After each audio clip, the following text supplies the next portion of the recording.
name is Neville Dwyer and I'm the director of the Dorothy Wade Centre for Early Learning. And in this Talking About Practice video, we're looking at children in risk and what we like to call as being adventurous.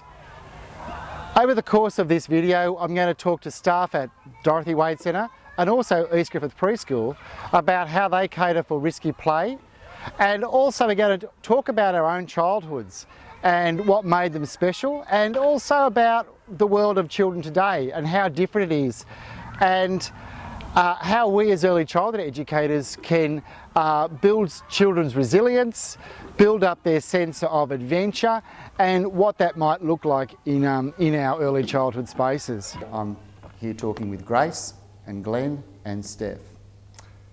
Steph, do you want to introduce yourself, please? Yeah, okay, so my name's Stephanie Wardle and I'm an early childhood teacher and I work at Dorothy Wade in the toddler room, and I'm currently the room leader of the toddler room.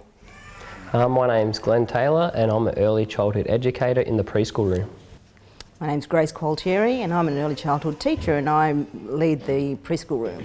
Tell me about Dorothy Wade Centre. As we know, it's a long day care centre and we aim to provide the best quality care that we can, and our environment, both indoors and outdoors, we use it as the second classroom, especially outside. It's an environment where we're, allows children to explore, and it allows them to create, it allows them to wonder. So yeah, that's pretty much our place. We're pretty lucky. Yeah. What are your thoughts, Steph? Yeah, we are really lucky. We are situated on a big block of land, so we have a massive natural environment with fully grown trees, hills, shrubbery, rocks, beautiful natural spaces for the children to explore amongst. So I think that's something that we're really fortunate to have. But we're also, like you said, a community-based long daycare service in a rural town. So we've got a lot of farming communities that their children come to our centre and they've got the farming background and the knowledge. Grace, tell me about your childhood. What was it like? When I was born, we moved into town, so my outside play was pretty much inside the fences. So I remember climbing the orange tree in our backyard, which was the only tree at that time. I remember climbing the tree and throwing these oranges down at my sisters, who were quite happy to be running off and telling my parents, telling on me and whatnot. So that's one of the vivid memories I've got, but they became a little bit more lenient as we started to get a bit older. So as I was heading off to school, we used to walk to school, and we would meet up with friends, and God forbid, yes, we played chases on the road. But I always remember there being the thick frost on the lawns, and we used to ice skate our way to school. So in the middle of Griffith, I'd never seen snow in my life, I'd never seen ice. So we used to skate our ways to school. Yeah, pretty much fun. Yeah, I grew up in a small country town. So a lot of my childhood was spent playing outside. We had lots of animals growing up, dogs, cats, birds, fish. We even had a kangaroo for a while, and we'd look after any of the native animals that would be lost or anything like that we'd find in the backyard and then release them again. We never spent much time inside. It was mainly on the veranda, if anything, or when it was raining. But yeah, most of us outside playing. Steph, what was your childhood like? Yeah, I spent a lot of my childhood outdoors as well, and generally we would hang out with our neighbours. I live in a safe neighbourhood, I guess you could call it, so when we'd wake up on the weekends, we'd be out with the children down the road, and we'd be up on the hill, we'd be riding motorbikes. If we were hot, we'd go for a swim in the channel. So what do we mean by risk? Risk, it's situational, really. It's, it can be positive, it can be negative, I like to think of risk. If you asked me in this environment what is a risk, I would be saying, you've got one side of the spectrum which says, is it dangerous? I would look at it as, is it a potential learning experience for the children? I would be encouraging it as a learning experience. I mean, within this environment, we talk to the children about it. We talk to the children about safe risks, about managing their own risks. A risk can mean a lot of things to a lot of different people.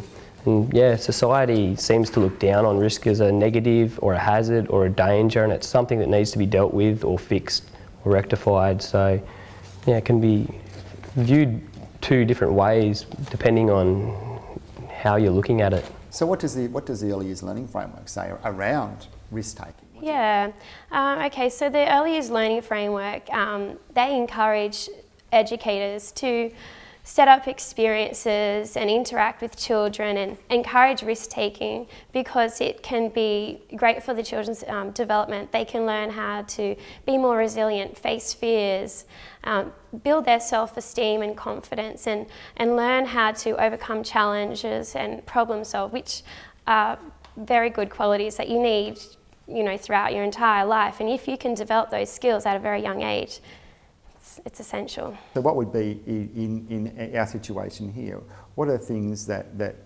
would happen around risk assessing here in this space?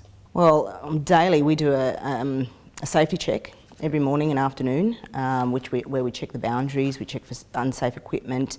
It happens all through the day, really. We've got tyres out there, you know, creepy crawlies can grow in there, so they're all managed and cleaned out and tidied. So with the children, how do we give the children the skills around being able to assess and manage a risk? So when we're setting up activities that, I guess, provide children with an opportunity to engage in risk-taking behaviour, or we outline how we should use that. So for tools or things like that, just to show them how we use it effectively and safely to minimise the risk. So it's a managed risk. So just on that one, yeah. Glenn, today you were with the kids with the hammers and the saws at the woodwork bench. Now we haven't had the woodwork bench out for a while. So what happened around that process?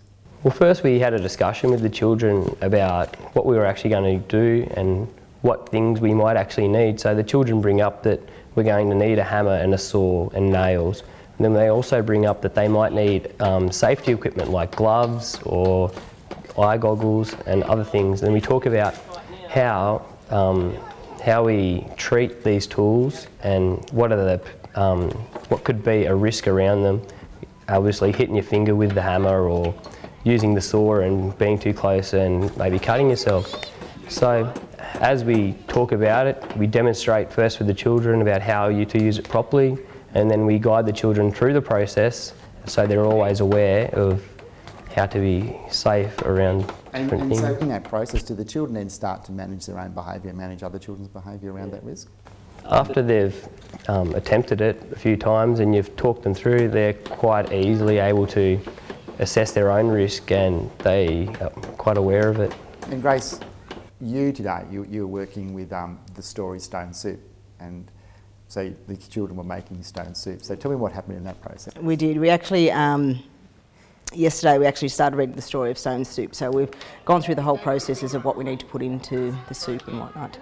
And they all decided, yes, we need some knives to cut the vegetables up. So we managed to get some knives. I got some children's knives. Well, they didn't work. They weren't getting it through. So I thought I'd get some bread and butter knives. Well, they kind of didn't work either. So we got the sharp knives out, and we had discussions about the knives. We just had discussions on what we need to do. I did a demonstration, and I actually spoke with the children about how to hold the knife and what to do. So, and then I proceeded to do a hand-on-hand, so the children could actually see, a hand-on-hand demonstration, so children could actually see. So they were aware of the risks. We managed to have all our fingers intact.